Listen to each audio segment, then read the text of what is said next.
Hello, and welcome to History Sleep Stories. Tonight, we're going to journey back in time to the age of stone and steel. We'll explore the world of medieval castles, not as dusty ruins, but as powerful, active fortresses. When you picture a castle, you might imagine fairy tales and royalty. But a castle's main job was far more serious. It was a machine for war. Its purpose was to protect the lord, his soldiers, and the people who lived nearby, and to control the surrounding land. To do this, medieval engineers designed these strongholds with incredible cleverness. They used the landscape, physics, and simple but brutal ideas to create defenses that could hold off armies many times larger than the garrison inside. So get comfortable, close your eyes, and let your mind drift back to a time of towering stone walls, deep moats, and genius engineering. Our story begins not with the castle itself, but with the very ground it was built upon. The foundation, location, and the motte and bailey. Before a single stone was laid, the first and most important decision was where to build the castle. This wasn't about finding a pretty spot with a nice view. It was about finding a place that gave the defenders every possible advantage. The location was the first line of defense. The best place for a castle was high ground. A hill, a ridge, or a rocky cliff was ideal. Building on a high spot gave the defenders a clear view for miles around. They could see an enemy army approaching long before it arrived. This gave them time to prepare, to bring people and animals inside the walls, and to send messages for help. Attacking uphill is also extremely difficult for soldiers.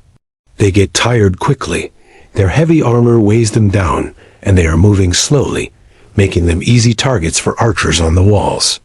If there was no natural hill, engineers would sometimes create one. This leads us to the earliest type of castle, the motte and bailey. This was a simple but effective design used by the Normans after they conquered England in 1066. The motte was a large, flat-topped man-made hill. It was built by digging a deep ditch around an area and piling up the earth into a steep mound. This was hard work, done by forced labor from the local people. On top of this artificial hill, they built a wooden tower called a keep. This was the last place of safety. At the bottom of the motte was the bailey. This was a large enclosed yard, surrounded by a wooden fence on top of an earth bank and a deep ditch. Inside the bailey, you would find everything needed for daily life. Barracks for soldiers, stables for horses, workshops for blacksmiths and carpenters, a well for water, and storage buildings for food. The motte and the bailey were connected by a steep wooden bridge that could be destroyed if the bailey was captured. The ditch around the whole structure was often filled with sharpened stakes. The entire castle was made of earth and wood, which meant it could be built very quickly, sometimes in just a few weeks. This allowed a conquering army to secure a new area fast. The genius of the motte and bailey was in its layered defense. An attacker first had to get through the ditch and over the wooden fence of the bailey. If they managed that, they then had to fight their way across the bailey yard, and then climb the steep, slippery sides of the motte to attack the wooden tower on top, all while being attacked from above. It was a daunting task. While these early castles were eventually replaced by stone ones, the basic idea of layered defenses, making an attacker fight for every inch of ground, remained the core principle of castle design for centuries. The location and the initial earthworks were the first masterstrokes of medieval military engineering. The moat, more than just water. When you picture a castle, you almost certainly picture a moat. That wide ditch surrounding the walls is one of the most famous castle features. But a moat was much more than just a water-filled trench. It was a serious obstacle designed to stop an enemy army in its tracks and make the castle walls even more powerful. First, let's talk about what a moat was. A moat was a deep, wide ditch dug to surround the castle. While we often think of them as filled with water, many were simply dry ditches. Whether wet or dry, their purpose was the same: to keep siege towers and ladders away from the walls. Think about it. To get over a high wall, you need tall ladders or even taller wooden towers on wheels. Getting these heavy things right up against the wall is hard enough. But if there is a giant ditch in the way, it becomes nearly impossible. You can't push a heavy siege tower across a water-filled moat. It would sink. You can't lean a ladder against a wall if there's a deep gap at the bottom. The ladder would be too short and would just fall into the ditch. A water-filled moat had extra advantages. It made it very difficult for an enemy to dig tunnels under the castle walls, a tactic called sapping or mining. If you try to dig a tunnel that starts underwater, it will quickly flood. The water also reflected light, making it harder for attackers to sneak up on the castle under the cover of darkness. But a dry moat was also very effective. The bottom was often filled with sharpened stakes, called cheval de frise, to injure anyone who fell in. The sides of the ditch were made very steep, so climbing out was difficult. A dry moat still stopped siege engines and ladders just as well as a wet one. The only way across a moat was at the gatehouse, and that was the most heavily defended part of the entire castle. A wooden bridge could be drawn up to block the entrance. Later, this evolved into the famous drawbridge. But the bridge was just the beginning of the danger at the gate. The water in a moat wasn't usually clean. It was often stagnant, meaning the water didn't move, so it became a dumping ground for waste from the castle. This made it smelly and unhealthy. While stories of moats filled with dangerous creatures are mostly imagination, the dirty water could cause infections if a soldier got a cut, and it certainly wasn't something you wanted to drink. A moat, therefore, was a simple but brilliant piece of engineering. It used the landscape and basic physics to create a barrier that neutralized some of the attacker's most important weapons.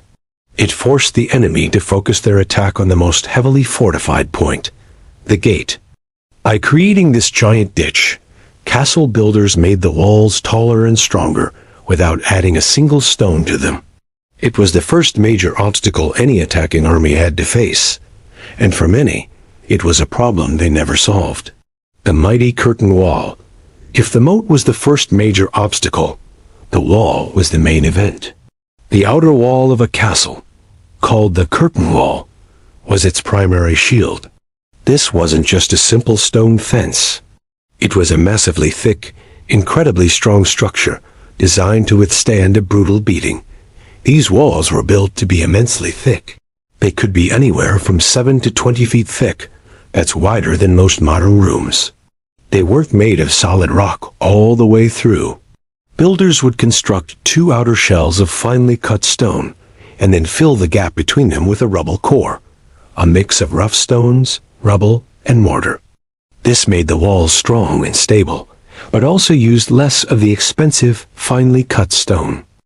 The height of the wall was also a key defense. Walls could be 30, 40, or even 50 feet high. This made scaling them with ladders a long, dangerous climb under a hail of arrows and stones from above. But the top of the wall was where the defense really came to life. This was the wall walk, or ramparts. This was a pathway that allowed soldiers to move quickly along the top of the wall to defend any point. On the outer edge of this walkway was the battlement. This was the jagged, tooth-like pattern you see on castle walls. It was a genius design for protecting the defenders. The battlement consisted of 2 parts, the solid. Raised parts were called merlins. A defender could stand behind a merlin, completely sheltered from enemy arrows. The gaps between the merlins were called crenels. A defender could step into a crenel to shoot a bow, throw a rock, or drop something on the attackers below, and then quickly step back behind the safety of the merlin. This simple hide-and-shoot system allowed defenders to fight effectively while being mostly protected. To make life even harder for attackers, the very top of the wall often projected outwards over the base. This overhang was called a brattice, or hoarding. Sometimes these were temporary wooden structures built in times of war. Other times they were made of stone, which is called a machicolation. The floor of these overhangs had holes in it. Why? So defenders could drop things directly down on enemies who had managed to get right up against the base of the wall. If you were at the bottom of the wall, you were in a dead zone where archers on the main wall walk couldn't see you. But with machicolations, defenders could drop rocks, boiling water, hot sand, or quicklime straight down onto your head. The curtain wall was the backbone of the castle's defense. Its thickness resisted battering rams and siege engines. Its height made it hard to scale. Its battlements protected the defenders as they fought, and its machicolations eliminated safe spots for the attackers.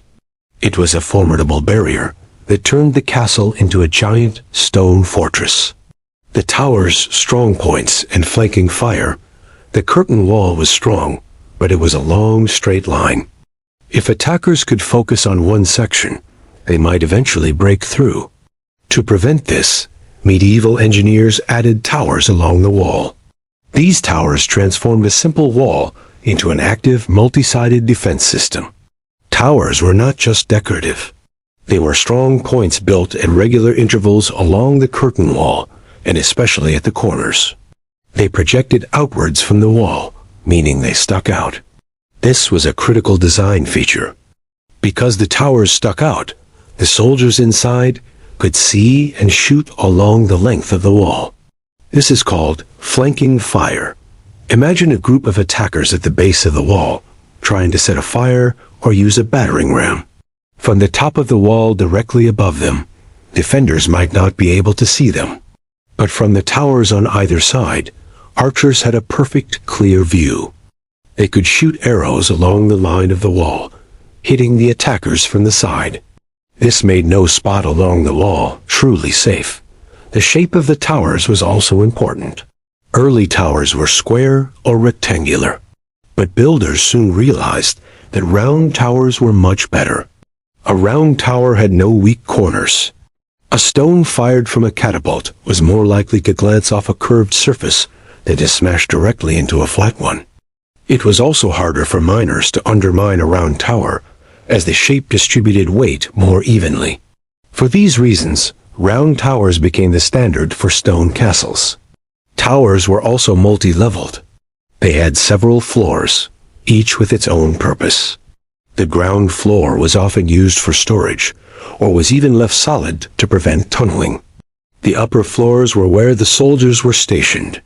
These rooms had multiple arrow slits, allowing several archers to shoot from different angles. The arrow slits in these towers were not just simple holes. They were carefully engineered features called embrasures. From the outside, they were a very narrow vertical slit, often with a cross shape. This made it extremely difficult for an enemy archer outside to shoot an arrow through the slit and hit the defender inside. The defender inside, however, had a small chamber to stand in. This gave them room to move side to side, allowing them to aim their bow or crossbow through the slit across a wide field of view. It was like a one-way window for shooting. Towers also served as independent strongholds. If a section of the wall was captured, the defenders could retreat into a tower, bar the heavy door, and continue to fight. The towers were connected to the wall walk, but they could be sealed off, making the enemy fight for every single part of the castle. By adding towers, castle builders eliminated the blind spots of a straight wall. They created a defense where every part of the wall could be seen and defended from another part. This concept of flanking fire attacking the enemy from the side was a fundamental principle of castle design that made direct assaults on the walls a deadly and often hopeless task. The gatehouse, the deadliest point. The gate was the most obvious weak point in any castle wall. It was a hole that had to be left open for people to come and go. Because of this, it was also the place where an attacking army would focus its attack. So, medieval engineers turned the gate into the strongest, most deadly point in the entire castle. The structure built around the gate was called the gatehouse, and it was a death trap. Getting to the gate was the first challenge. You had to cross the moat. This was done via a bridge, but it was rarely a permanent stone bridge. Often, it was a wooden drawbridge. In times of peace, the bridge was down. In times of war, it was pulled up, physically blocking the entrance. The drawbridge was operated by heavy chains or ropes from inside the gatehouse, making it impossible for the enemy to lower it from the outside. Even if the bridge was down, you weren't home free. The entrance tunnel through the gatehouse was long, dark, and narrow. It was designed to be a kill zone. As you ran through this tunnel, you were exposed to attack from every direction. Above you, in the ceiling of the tunnel, were murder holes. These were holes in the ceiling, just like the machicolations on the walls. Defenders in the rooms above would drop heavy stones, boiling water, or hot sand through these holes onto the soldiers packed tightly in the tunnel below. There was nowhere to hide. At the end of the tunnel, you would face a series of heavy doors. There wasn't just one door. There were several, usually at least two. The main door was often a giant iron-reinforced wooden gate that was incredibly tough to break down. But just before this main gate, there was another defense, the portcullis. A portcullis was a giant sliding gate made of a crisscrossed iron or wooden grid, often with sharp spikes at the bottom. It was housed in a vertical slot above the entrance tunnel. In an attack, the defenders would release a mechanism, and the heavy portcullis would come crashing down, blocking the tunnel instantly. It could be dropped behind the first group of attackers who made it inside, trapping them in the kill zone where they could be easily finished off. Many gatehouses had more than one portcullis, so attackers had to get through several of them. The gatehouse itself was like a small castle built onto the wall. It was often the largest and tallest tower in the castle, with multiple stories filled with soldiers. The rooms above the tunnel had murder holes in the floor. The sides of the tunnel had arrow slits, so archers could shoot into the confined space from the sides. If an attacker somehow managed to get through the tunnel, past the portcullises, and through the main gates, they often found themselves in a small, enclosed courtyard. This was another trap. This inner court was surrounded by high walls with more arrow slits. It was another kill zone where the attackers could be shot at from all sides. This area was called a barbican, an outer defense works purely designed to protect the gate. The gatehouse was the perfect example of medieval military thinking. They took their biggest weakness and, through clever engineering, turned it into their greatest strength. They knew the enemy would come to the gate, so they made sure that any enemy who did would regret it. The keep, the last line of defense. If every other defense failed, if the moat was crossed, the walls were scaled, and the gatehouse was breached, the defenders had one last place to go, the keep. The keep was the great central tower that defined the silhouette of a castle. It was the strongest building, the lord's home, and the final shelter. It was designed to be a fortress within a fortress. The keep was massively built. Its walls were even thicker than the curtain walls, sometimes up to 15 or 20 feet thick at the base. This made it almost immune to battering rams and siege engines. The ground floor of the keep was often a storage area or was even built solid, with no rooms at all, to make it impossible to tunnel into or break into from that level. The entrance to the keep was, like the main gate, a place of great danger for an attacker. The door to the keep was usually on the first floor, not the ground floor. To get to it, you had to climb a long, narrow staircase that was built against the side of the keep. This staircase was often made of wood and could be destroyed in an attack. Even if it was stone, it was exposed and easy to defend from above. Inside, the keep was a vertical stronghold. The main living quarters and the great hall were on the first and second floors. Higher floors housed private rooms and chapels. The very top of the keep was the roof, which was also a fighting platform, giving the defenders the highest possible vantage point. The keep had to be self-sufficient. It contained its own deep well, often located in the basement, to provide water during a long siege. It had large storage rooms filled with grain, salted meat, and other food to last for months. It had a bakery and a kitchen, usually on the ground floor. It was a world unto itself. Life in the keep during a siege was crowded and tense. Not only would the lord's family and soldiers be inside, but also many of the people from the surrounding area would have crowded in for protection. They would bring their animals with them too. It would have been smelly, noisy, and stressful. But the thick walls provided a sense of security. The keep was the symbol of the Lord's power. Its great height meant he could look out over all his lands. Its immense strength showed everyone that he could not be easily dislodged.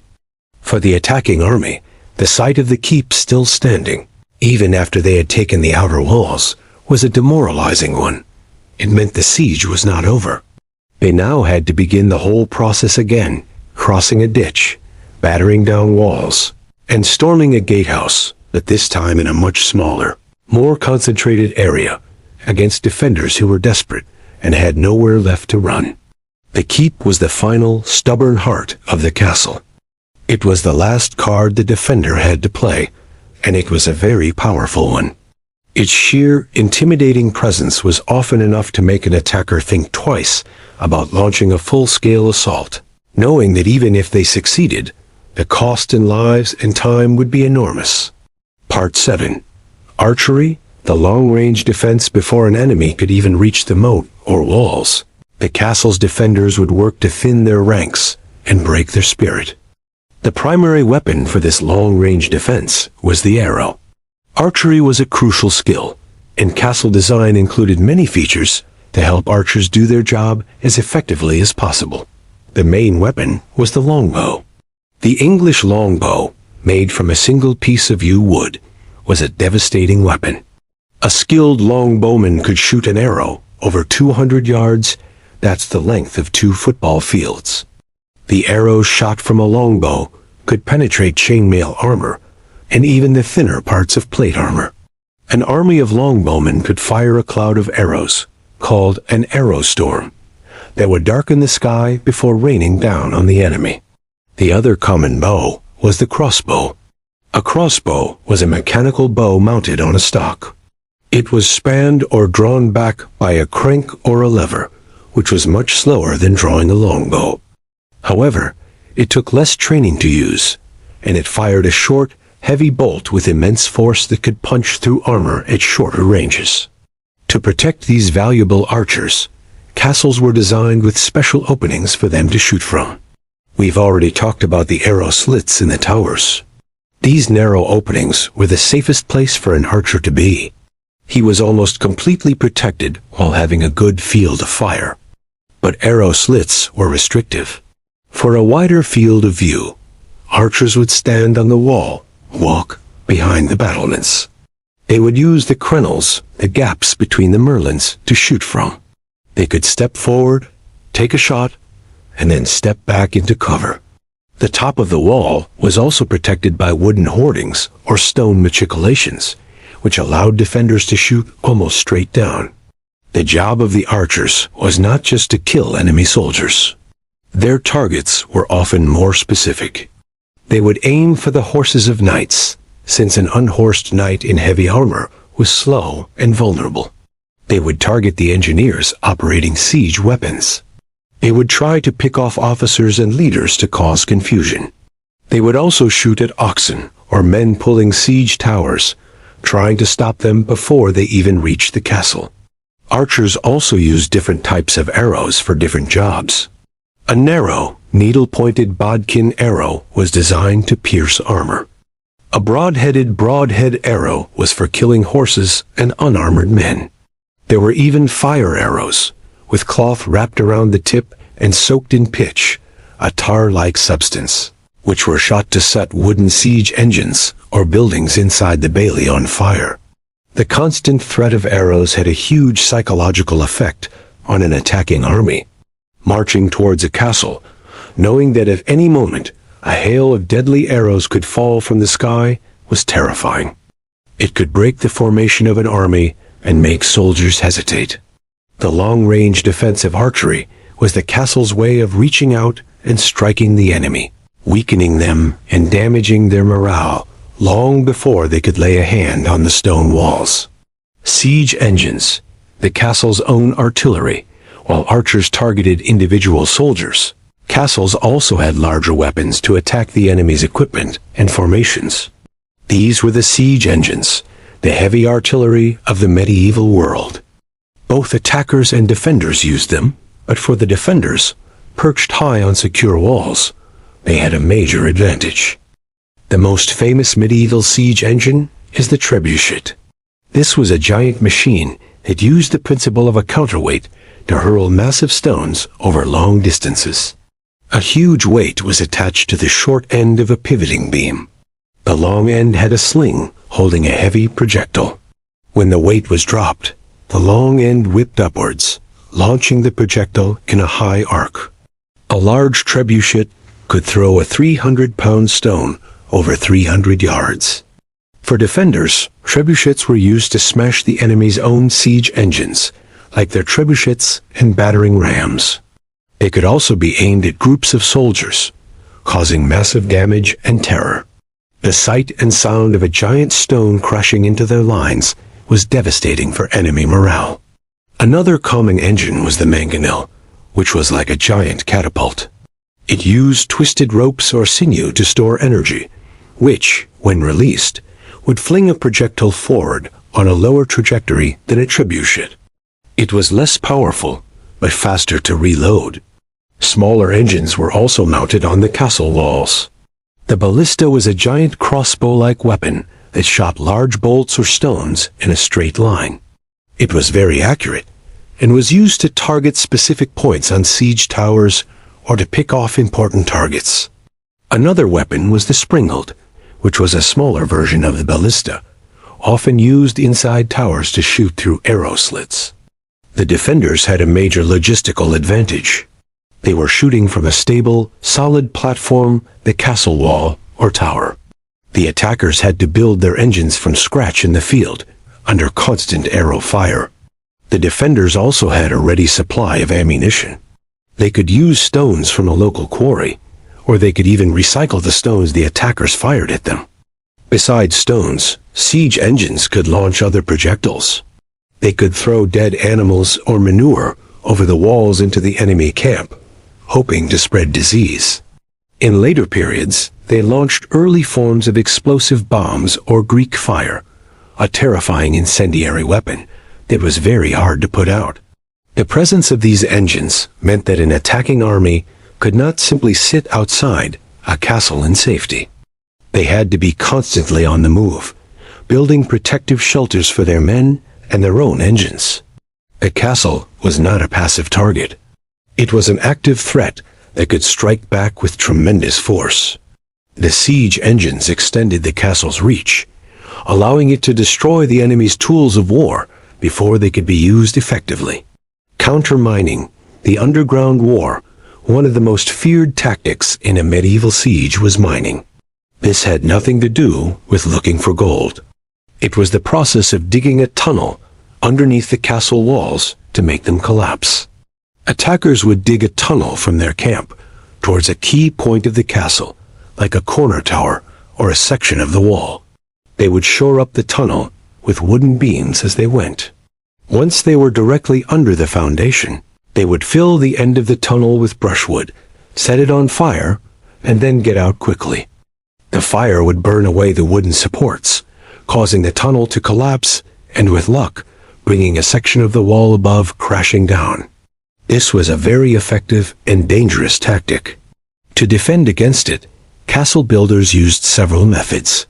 First, they built castles on solid bedrock whenever possible, because digging through rock was slow and nearly impossible with medieval tools. If they had to build on soil, they used deep foundations for their walls. But the main defense was an active one, countermining. The defenders would listen carefully for the sounds of digging. They would place drums of water on the ground and watch for ripples, or put their ears to the ground to hear the faint pickaxes. Once they detected a mine, they would start their own tunnel, aiming to intercept the enemy's tunnel.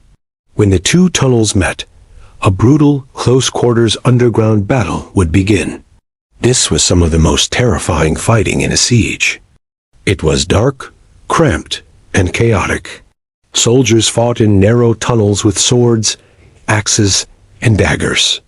The goal of the defenders was to kill the enemy miners, destroy their tunnel, and collapse it. Sometimes, they didn't even wait for the tunnels to meet. They would dig a countermine that broke into the enemy tunnel from above or the side, and then drop down on the miners, or flood the tunnel with water if they were near the moat. They might also fill the enemy tunnel with smoke to suffocate the miners. To make mining even harder, some castles had wide, hollow plinths at the base of their walls. This meant the walls splayed outwards at the bottom. A miner would have to dig an even wider and deeper hole to reach under the main part of the wall, which was much more work and more dangerous. The underground war of mines and countermines was a silent, desperate struggle. It was a battle of engineers and sappers, the name for military miners, as much as a battle of knights. A successful mine could end a siege in hours by creating a breach for the army to storm. A successful countermine could save the castle and crush the hopes of the attackers. It was a deadly game of cat and mouse, played out in the dark earth beneath the castle, a hidden but crucial part of medieval siege warfare. Supplies and sanitation. Outlasting the enemy, a castle could have the strongest walls in the world, but if the people inside ran out of food or water, or if disease broke out, the castle would fall. A siege was a battle of endurance. The real genius of castle engineering wasn't just about keeping people out. It was also about keeping people inside alive and healthy for as long as possible. The most critical supply was water. An army can survive for weeks without food, but only a few days without water. Every castle needed a reliable source of fresh water inside its walls. The ideal source was a deep well, dug down into the groundwater. The well was often located in the center of the castle, inside the keep, where it was most protected. Some castles were built around natural springs. Having an internal water source meant the defenders could never be forced to surrender just from thirst. Food was the next priority. Castle storerooms, called pantries and larders, were filled with non-perishable food. This included huge amounts of grain wheat, barley, and oats, which could be ground into flour to make bread. They stored salted or smoked meat and fish, which would last for months. They had barrels of dried beans, peas, and lentils. They also stored hard cheese, onions, and ale. Ale was a common drink because the brewing process made the water safer to consume. During a siege, everyone would be put on strict food rations. The lord and his knights would get the most, followed by the soldiers, and then the common people who had taken shelter inside. Hunting for fresh meat was impossible, and no new food could come in, so managing these supplies was a matter of life and death. Sanitation was equally important. A castle full of people could quickly become a breeding ground for disease. To prevent this, castles had sophisticated toilet systems. These were called garderobes. A garderobe was a small room built into the outer wall. It had a stone seat with a hole in it. The waste would drop down a chute, either into the moat, if it was a flush moat with moving water, or into a deep pit, or directly onto the ground outside the walls. Sometimes the chutes emptied into a stream or the sea. The smell was probably not pleasant, but it kept the waste away from the living areas. Lime was often dumped into the pit to help break down the waste and control the smell and germs. They also had systems for garbage. Food scraps might be fed to animals, but other waste was often simply thrown over the walls into the moat or a designated dump area. This wasn't great for hygiene, but it kept the interior courtyards cleaner. By carefully managing water, food, and waste, a castle garrison could hold out for a very long time. Some sieges lasted for months, or even over a year. The ability to outlast the enemy was a key part of the castle's defense. An attacking army, sitting in the open, often had a harder time supplying itself with food and clean water than the defenders did inside their walls. The castle was not just a shield. It was a self-sufficient survival pod. The barbican, the outer death trap. We've already talked about the gatehouse being a death trap. But some castles added an extra layer of protection for their main gate, a structure called a barbican. The barbican was a fortified outpost, a separate walled area that controlled access to the gatehouse itself. Its only job was to protect the gate, and it did this by creating a series of additional obstacles and kill zones. Think of the barbican as a small, outer castle for the main castle's gate. It was usually a narrow, walled passage that extended out from the main wall, over the moat. To get to the main gatehouse, an attacking army first had to get through the barbican. The entrance to the barbican was itself a small gate, heavily defended. Once inside, the attackers would find themselves in a narrow, twisting corridor, open to the sky, but surrounded by high walls. These walls were lined with arrow slits and murder holes. There was no cover. As the soldiers funneled into this tight space, they would be shot at from all sides. The path through the barbican was almost never a straight shot to the main gate. It was designed to force the attackers to turn, often making a 90-degree turn, or even an S-shaped curve. This had several purposes. First, it prevented the attackers from getting a running start to batter down the main gate. You can't run a battering ram effectively around a sharp corner. Second, it broke up the formation of the attacking force, causing confusion and making them more vulnerable. Third, it exposed the soldiers' unshielded sides as they turned the corners. A right-handed soldier carries his shield on his left arm, so his right side is exposed when turning a corner. The entire length of the barbican passage was covered by defensive fire from the main walls and the gatehouse towers. It was a shooting gallery. At the end of the barbican passage was the main gatehouse, with its own drawbridge, portcullis, and murder holes. Some barbicans were even more complex, with their own ditches and drawbridges. The barbican at the Tower of London is a famous example. It was a self-contained fortress with its own gate, towers, and walls, all designed to defend the main entrance to the castle. The barbican was the ultimate expression of the layered defense philosophy. It added one more costly step for the attacker to take. They had to fight their way through the barbican, taking heavy losses, before they could even begin to assault the main gatehouse. By the time they reached the main gate, their numbers and their morale would be severely weakened. The barbican was a brutal but brilliant piece of engineering that ensured the castle's most vulnerable point was also its most heavily defended. Concentric castles, the ultimate design. All the defensive features we've discussed: moats, walls, towers, gatehouses, and barbicans reached their peak in a design known as the concentric castle. This was the pinnacle of medieval military engineering. The word concentric means having a common center, like the rings of a tree. In a concentric castle, the defenses were built as a series of rings, one inside the other. The most famous example is Crac des Chevaliers in Syria, but the best example in Britain is Beaumaris Castle in Wales. Built by King Edward, the first Beaumaris was never fully finished, but its design shows the genius of the concentric plan. A concentric castle had not one, but two complete sets of walls. The outer wall was lower than the inner wall. This was a critical feature. Why? Because it meant that if attackers managed to capture the outer wall, they were not safe. They would find themselves in a narrow killing zone between the two walls, and they would be exposed to fire from the taller inner wall. The defenders on the inner wall could shoot arrows and drop projectiles down on the attackers who were now trapped between the walls. Each set of walls had its own full set of towers and gatehouses. The inner wall was the main, stronger defense, while the outer wall acted as a shield for it. The space between the two walls was called outer bailey, or ward, and it was a death trap. The concentric design eliminated blind spots.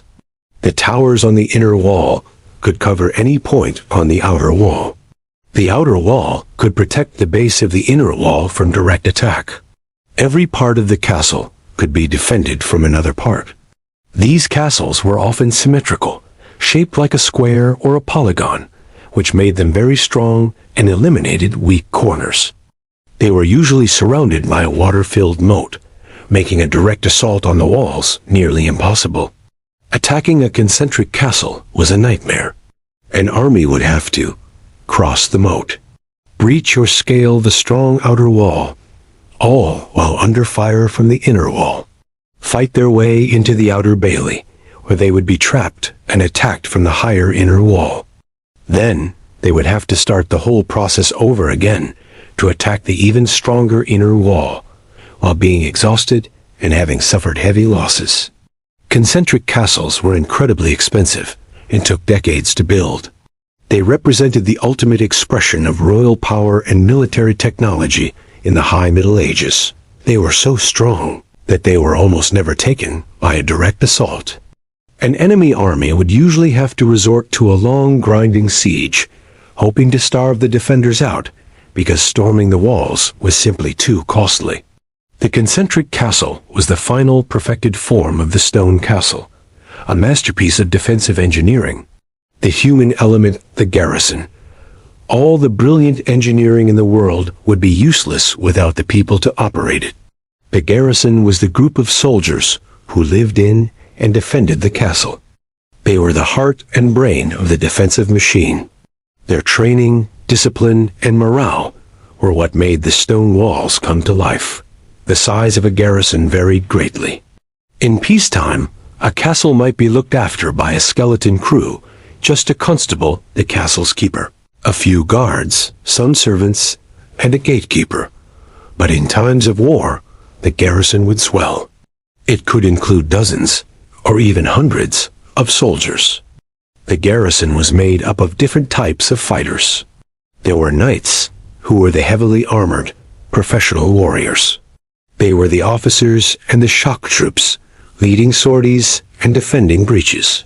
Then there were men-at-arms, who were professional soldiers, but not of knightly rank. They fought with swords, spears, and axes. A crucial part of the garrison was the archers. As we discussed, longbowmen and crossbowmen were essential for long-range defense. They were often commoners who were highly trained in their weapon. But the garrison also included many non-combatants who were vital to the defense. The blacksmith was needed to repair weapons and armor. The carpenter was needed to fix broken siege engines, hoardings, and gates. The fletcher made arrows. The cook prepared food for everyone. The stable hands took care of the horses. A priest or chaplain looked after the spiritual needs of the garrison, which was very important for morale. Discipline and routine were key during a long siege. Soldiers would be assigned to watches on the walls, taking turns to be on the lookout for enemy activity. Others would be responsible for maintaining the weapons and the structure of the castle itself. Drills were held to practice responding to an attack. Morale was everything. Being under siege was a stressful and frightening experience. The constant threat of attack, the boredom, the dwindling food supplies, and the sight of the enemy camp could wear down the will of the defenders. The lord of the castle had to be a strong leader, keeping spirits high and maintaining order. A divided or demoralized garrison was more likely to surrender. The garrison had to be ready for anything. They had to be able to man the walls at a moment's notice, to operate complex machinery like trebuchets, to fight in cramped tunnels during a countermine, and to conduct sudden raids outside the walls, called sallies, to destroy the enemy's siege equipment. It was the skill, courage, and endurance of the garrison that turned the castle's passive defenses into an active and formidable weapon. The limitations. How castles were defeated. Despite all their genius engineering, castles were not invincible. They were defeated many times throughout history. Understanding how they fell shows us the limits of their design and the cleverness of their attackers. There were 5 main ways a castle could be taken: starve them out, blockade, This was the most common, if not the most glamorous method. An army would surround the castle, preventing anyone from going in or out. They would set up their own camps and wait. The goal was to let hunger and disease do the work for them. This was a slow process that could take many months, and it required the attacking army to have a reliable supply line of its own. But if the castle's food stores ran out, the defenders would have no choice but to surrender. This was often the safest option for the attacker, as it avoided a costly direct assault. Trickery or treason, treachery. The strongest walls can be betrayed from within. If a defender could be bribed or persuaded to open a gate in the dead of night, the castle could fall almost without a fight. Sometimes, attackers would disguise themselves as friendly forces or use other deceptions to gain entry. This was a high-risk strategy for the attacker, but if it worked, it was the cheapest way to win. Direct assault, storming. This was the most dangerous and costly method for the attacker. It involved trying to break the defenses by sheer force. This meant filling the moat with earth and rubble, scaling the walls with ladders, and battering down the gates. It almost always resulted in very high casualties for the attacking army. It was usually only attempted if the castle was weakly defended, or if the attacker was desperate and had a huge advantage in numbers. Siege engines and mining, breaching. This was the technical approach. Attackers would use their own trebuchets to batter a section of the wall until it collapsed, creating a breach, or they would dig a mine to collapse a tower. Once a breach was made, soldiers would storm through the gap. The defense would then focus everything on plugging that breach, leading to some of the fiercest fighting of the siege. The threat of slaughter. If a castle was taken by storm, the rules of war at the time often allowed the victorious army to plunder the castle and kill everyone inside. Knowing this, a defender might surrender if they saw that a breach was inevitable, in order to save their lives. The attacking commander would sometimes offer terms of surrender, allowing the garrison to leave safely if they gave up the castle. If they refused and the castle was stormed, they could expect no mercy. This threat was a powerful psychological weapon. No castle was perfect. It needed a strong garrison, a loyal leader, and full storerooms to be truly effective.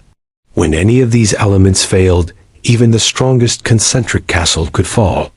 The history of castle warfare is a history of the constant arms race between defenders building stronger walls and attackers developing new and clever ways to break them down. The end of an era, the fall of the castle. The age of the Great Stone Castle lasted for about 500 years, from the 11th to the 16th century. But no technology lasts forever. The castle, this symbol of medieval power, was eventually made obsolete by a new powerful weapon, gunpowder. The first cannons appeared on European battlefields in the 14th century. At first, they were small, unreliable, and not very effective against thick stone walls. They were more frightening for their noise than their destructive power. But over time, they became bigger and better. By the 15th century, massive cannons, called bombards, were being built.